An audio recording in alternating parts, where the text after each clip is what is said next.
Quranpedia. 2. Surah Al-Baqarah.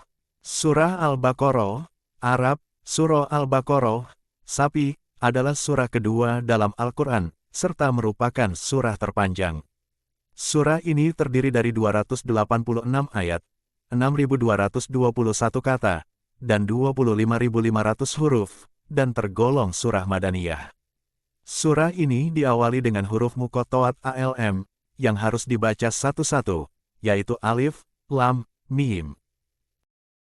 Surah ini juga dinamai Fustatul Quran atau puncak Al-Quran, karena memuat beberapa hukum yang tidak disebutkan dalam surah yang lain.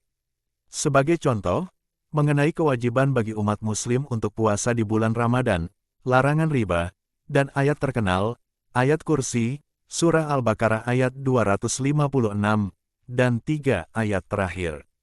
Ayat ini memiliki banyak sekali variasi topik seperti hukum-hukum, serta kisah Nabi Adam, Ibrahim atau Abraham dan Musa atau Moses. Tema lainnya yang juga diangkat adalah ajakan bagi kaum musyrikin dan Yahudi Madinah untuk masuk atau memeluk Islam, serta mengingatkan mereka serta orang munafik tentang nasib orang-orang terdahulu yang telah lalai. Sebagai surah Madaniyah, surah ini diyakini diwahyukan di Madinah dalam waktu yang cukup panjang setelah hijrah, kecuali ayat riba yang diyakini diturunkan selama Haji Wadak, yaitu haji terakhir Nabi Muhammad. Secara umum, ayat 281 dalam surah ini diyakini sebagai ayat terakhir yang diwahyukan, pada 10 Zulhijjah 10 Hijriyah, saat Nabi menjalani haji terakhirnya, 80 atau 90 hari sebelum wafatnya. Surah ini dinamai Al-Baqarah yang artinya, sapi, sebab di dalam surah ini terdapat kisah penyembelihan sapi betina yang diperintahkan Allah kepada Bani Israel, yaitu ayat 67-74. Kandungan surah, berdasarkan pada ulasan Muhammad Mustafa Muslim, dalam kitabnya At-Tafsir Al-Maudui li Suwar Al-Quran Al-Karim, halaman 27, disebutkan tentang beberapa perkataan para ahli tafsir. Menurut Abu Ja'far bin Az-Zubair Al-Garnati, bahwa surah Al-Baqarah dengan segala rahasianya adalah penjelasan tentang Al-Sirat Al-Mustaqim, yaitu jalan yang lurus dengan sempurna, tidak tertinggal sedikit pun, dan penjelasan mulianya orang yang mengambil pelajaran darinya, dan buruknya orang yang menjauhkan diri darinya. Burhanuddin Al-Bikai mengatakan, bahwa surah Al-Baqarah adalah sumber hukum yang tegas bahwa Alkitab yaitu Al-Quran, adalah petunjuk agar diikuti semua perkataan di dalamnya, sebagai petunjuk teragung mengenai iman kepada hal gaib, dan kumpulan petunjuk tentang iman kepada hari akhir. Isinya seputar iman kepada kebangkitan yang diterangkan melalui kisah sapi betina, yang juga masih seputar iman kepada hal gaib. Pernyataan At-Tahir bin Asyur, bahwa tujuan terbesar surah Al-Baqarah ini terbagi menjadi dua bagian, yaitu, 1. Tujuan untuk menetapkan martabat agama Islam di atas agama terdahulu dan kemuliaan petunjuk dan norma-norma penyucian jiwa di dalamnya, serta 2. Tujuan untuk menjelaskan hukum-hukum agama Islam dan maslahatnya kepada para pengikutnya. Pembagian surah Al-Baqarah. 3 golongan manusia menghadapi Al-Quran. 1. Golongan mukmin, ayat 1-5. 2. Golongan kafir, ayat 6-7. 3. Golongan munafik, ayat 8-20. Keesaan dan kekuasaan Allah. Perintah menyembah Allah yang Maha Esa. Ayat 21-22. Tantangan Allah kepada kaum musyrikin mengenai Al-Quran, ayat 23-24. Ganjaran bagi orang-orang yang beriman, ayat 25. Perumpamaan-perumpamaan dalam Al-Quran dan hikmah-hikmahnya, ayat 26-27. Bukti-bukti kekuasaan Allah, ayat 28-29. Penciptaan manusia dan penguasaannya di bumi, ayat 30-39. Peringatan Allah kepada Bani Israel. Beberapa perintah dan larangan Allah kepada Bani Israel, ayat 40-48. Perincian nikmat Allah kepada Bani Israel, ayat 49-60. Pembalasan terhadap sikap dan perbuatan Bani Israel, ayat 61. Pahala orang yang beriman, ayat 62. Pembalasan terhadap kaum Bani Israel yang melanggar perjanjian dengan Allah, ayat 63-66. Kisah penyembelihan sapi betina, ayat 67-74. Keimanan orang-orang Yahudi sukar diharapkan, ayat 75-82. Bani Israel mengingkari janjinya dengan Allah, ayat 83-86. Sikap orang Yahudi terhadap para rasul dan kitab-kitab yang diturunkan Allah, ayat 87-91. Penyembelihan anak sapi yang dilakukan bangsa Yahudi merupakan tanda kecenderungan mereka kepada benda, ayat 92-96. Memusuhi malaikat Jibril berarti memusuhi Allah yang mengutusnya, ayat 97-101. Tuduhan orang Yahudi terhadap Sulaiman, ayat 102-103. Ketidaksopanan orang-orang Yahudi terhadap Muhammad dan sahabat-sahabatnya, ayat 104-105. Menasahkan suatu ayat adalah urusan Allah, ayat 106-113. Tindakan-tindakan menghalangi ibadah, ayat 114-118. Larangan mengikuti Yahudi dan Nasrani, ayat 119-123. Perjanjian dengan Nabi Ibrahim, ayat 124-129.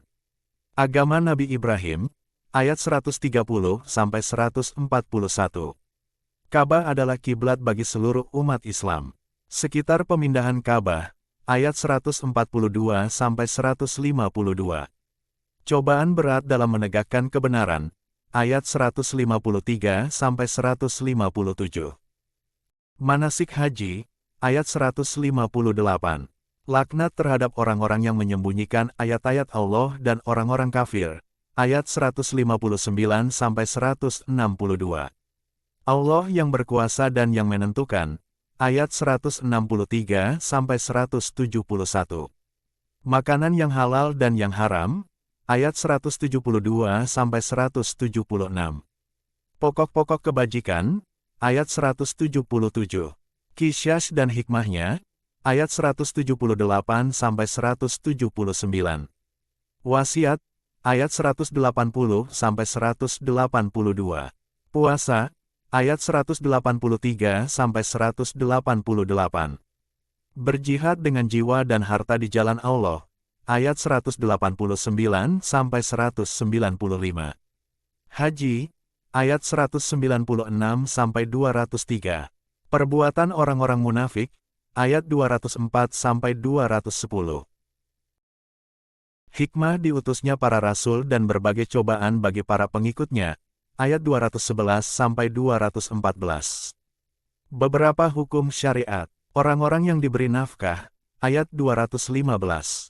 Hukum perang dalam Islam, ayat 216-218.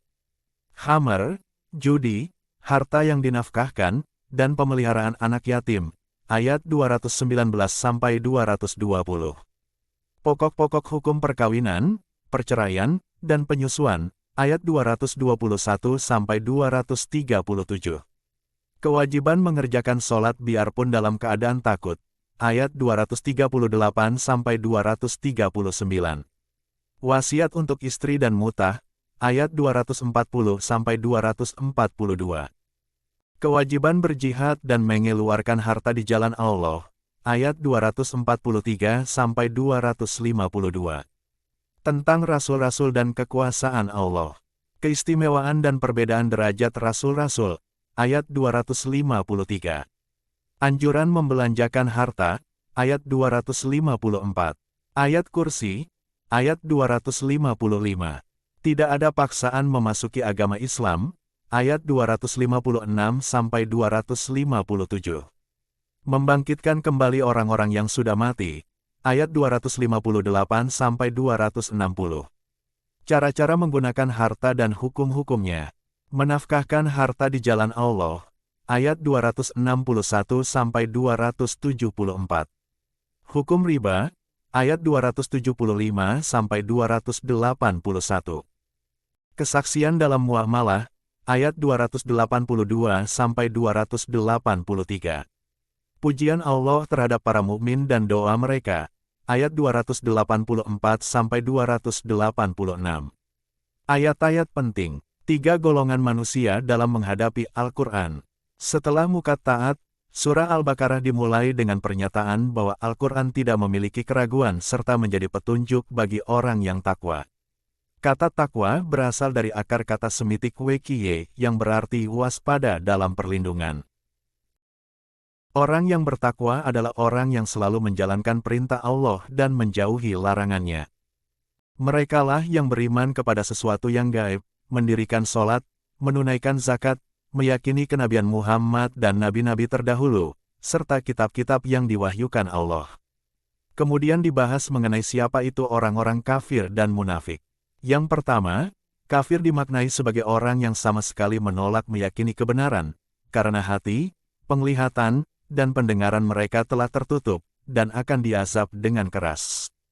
Selanjutnya, dibahas orang-orang munafik, yakni mereka berkata telah beriman kepada Allah dan hari akhir, tetapi sebenarnya mereka tidak meyakininya. Mereka mencoba untuk mendustakan Allah dan orang-orang beriman, tetapi mereka mendustakan dirinya sendiri. Hati mereka sakit, lalu mereka diazab dengan keras oleh Allah. Orang-orang ini juga suka menyebarkan kerusakan di muka bumi atau fasad. Mereka mengaku melakukan perbaikan, dan menyebut orang-orang beriman sebagai orang bodoh. Mereka mengaku beriman, tetapi begitu kembali kepada setan, mereka mengakui kekafiran mereka, tetapi mereka tidak sadar bahwa Allah telah menipu mereka dan memperbanyak kesesatan mereka. Mereka akan terlibat dalam perdagangan yang tidak menguntungkan, membeli kesesatan dengan petunjuk. Ibarat orang yang menyalakan api dan merasa aman di sekelilingnya, tetapi Allah memadamkan api itu dan orang itu diselimuti kegelapan. Mereka tuli, bisu, dan buta, atau seperti orang yang ditimpa badai petir dalam kegelapan. Sehingga mereka menutup telinga karena takut akan kematian. Petir sangat terang sehingga hampir menghilangkan pandangan mereka, tetapi mereka berjalan ke arahnya setiap kali menyambar, dan tetap diam saat gelap. Umat manusia diperintahkan Allah yang telah menciptakan mereka agar mereka senantiasa bertakwa, dan kemudian Allah menjelaskan apa yang telah Dia ciptakan. Bumi sebagai hamparan dan langit sebagai atap, dan hujan turun dari langit untuk menumbuhkan buah-buahan sebagai rezeki. Umat manusia diperintahkan untuk tidak mengadakan sesembahan selain Allah. Mereka yang meragukan Al-Quran ditantang untuk membuat surah yang mirip dengan surah pada Al-Quran. Mereka tak akan dapat memenuhi tantangan ini dan diminta untuk takut akan neraka, yang bahan bakarnya manusia dan batu dan secara khusus disiapkan untuk orang-orang kafir. Kisah-kisah dalam surah Al-Baqarah ini diceritakan untuk memahami konsepsi teologis tentang kebenaran Islam. Orang-orang munafik. Ayat 8-20 dari surah Al-Baqarah ini mengacu pada orang-orang munafik atau munafikun. Saat Nabi Muhammad berada di fase Makkah, ada dua kelompok, mereka yang beriman dan musyrikin atau kafir. Namun, setelah hijrah ke Madinah, Muhammad harus berurusan dengan lawan dari mereka yang mengaku menerima Islam tetapi secara tersembunyi akan melawan Muslim. Pemimpin mereka adalah Abdullah bin Ubay yang akan dinobatkan menjadi pemimpin di wilayah tersebut. Sebelum kedatangan Muhammad di Madinah, orang-orang munafik mendapat manfaat dari umat Islam tanpa kehilangan pergaulan mereka dengan orang-orang kafir. Mereka dianggap tidak setia kepada kedua belah pihak dan condong ke arah orang-orang yang paling menguntungkan mereka dalam arti duniawiyah. Dua konsep sifat munafik. Munafik dalam keyakinan, mereka mengaku beriman tetapi mereka sebenarnya tidak beriman. Munafik dalam berakhlak, mereka berperilaku seperti orang munafik, dusta dalam berkata, ingkar dalam perjanjian, atau berkhianat jika dipercaya. Menurut ulama Kamaluddin Ahmed, sifat nifak adalah sesuatu yang ada di dalam hati, sehingga tidak ada yang tahu keberadaannya kecuali Allah. Oleh karena itu, tidak seorang pun dapat disebut munafik hanya sebatas dengan penilaian diri. Teks manuskrip Al-Quran dari Samaa, ayat 87-105 muncul dalam lapisan bawah dari manuskrip Samaa. Sungguh, kami benar-benar telah menganugerahkan kitab, Taurat kepada Musa. Dan kami menyusulkan setelahnya rasul-rasul. Kami juga telah menganugerahkan kepada Isa, putra Maryam, bukti-bukti kebenaran, serta kami perkuat dia dengan Ruhul Kudus yaitu Jibril. Mengapa setiap kali Rasul datang kepadamu, dan membawa sesuatu pelajaran yang tidak kamu inginkan, kamu menyombongkan diri? Lalu, sebagiannya kamu dustakan dan sebagian yang lain kamu bunuh. Quran, Surah Al-Baqarah, 2, ayat 87. Fikih. Surah ini memuat banyak sekali topik, seperti perintah sholat, puasa, berjuang di jalan Allah, haji, kisah tentang pemindahan kiblat dari Yerusalem ke Makkah, nikah dan talak, perdagangan, utang piutang, serta riba. Khamr yaitu minuman arak dan alkohol dan perjudian, juga dibahas dalam surah ini. Surah Al-Baqarah ini salah satu dari 4 surah yang menyebut Nasrani yang terdahulu sebagai ahli kitab.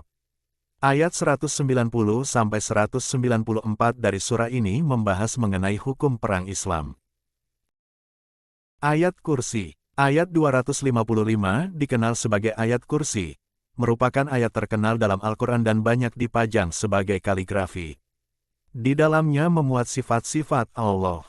Diriwayatkan dari Abu Hurairah, Nabi Muhammad bersabda, "Jangan menjadikan rumahmu seperti kuburan, karena setan akan lari dari rumah yang di dalamnya dibacakan surah Al-Baqarah." Hadits riwayat Muslim, nomor 1860. Tidak ada paksaan dalam memeluk Islam. Dalam surah Al-Baqarah ini, juga memuat pernyataan Allah bahwa tidak ada paksaan dalam beragama Islam. Karena, sudah jelas antara yang batil dengan yang hak. Surah Al-Baqarah, 2, ayat 256. Dikenal sebagai ayat yang sangat masyhur dalam Al-Quran, maknanya adalah, tidak ada paksaan dalam agama. 2 ayat lainnya, yaitu 285 dan 286, terkadang dimasukkan sebagai bagian, kelanjutan, dari ayat Kursi. Ayat terpanjang. Ayat 282 dari surah Al-Baqarah ini merupakan ayat terpanjang. Ayat ini membahas fikih. 1. Utang piutang. 2. Kesaksian wanita. Amin Ahsan Islahi dalam tafsir surah Al-Baqarah mengatakan ketika ada transaksi pinjaman untuk jangka waktu tertentu, itu harus ditulis dalam bentuk yang formal. Baik kreditur maupun debitur harus menyepakati apa yang ditulis dengan menghadirkan saksi 2 laki-laki, atau 1 laki-laki dan 2 perempuan. Keamanan pinjaman harus dijamin. Panjang kontrak harus disebutkan dengan lengkap. Al-Jalalain berkata, yang dipanggil untuk menjadi saksi dalam berutang adalah 2 orang laki-laki dewasa, atau jika kedua saksi itu bukan laki-laki maka 1 laki-laki dan 2 perempuan, serta harus beragama Islam. Kisah Musa. Musa banyak disebut dalam surah Al-Baqarah ini, yaitu dalam ayat-ayat berikut. Pujian kepada Nabi Musa, ayat 136. Allah berbicara kepada Nabi Musa, ayat 253. Kitab Taurat, ayat 41-44, 53, dan 87. Mukjizat Nabi Musa, ayat 56, 60, 92, dan 211. Musa dan Firaun. Nabi Musa dan pengikutnya selamat, ayat 50. Fir'aun dan bala tentaranya, ayat 50. Fir'aun menghukum Bani Israel, ayat 49. Perjalanan menuju tanah yang dijanjikan. Bani Israel memasuki tanah yang dijanjikan, ayat 58. Nabi Musa berbicara kepada Allah, ayat 51. Bani Israel menyembah patung anak sapi emas, ayat 51-54, 92-93. Penolakan Bani Israel, ayat 246-249. Sifat-sifat Bani Israel, ayat 41-44, 55-59, 61-71, 74-76, 83, 93-96, 100-101, 104, 108, 140-142, 246-249. Untuk teks ayat-ayat surah Al-Baqarah dalam tulisan, bahasa Arab, Silahkan para pembaca atau pemirsa melihatnya pada mushaf Al-Quran atau pada kitab Al-Quran dan terjemahannya yang ada di rumah Anda masing-masing atau di perpustakaan Islamic Center. Jangan lupa like, comment, share, and subscribe.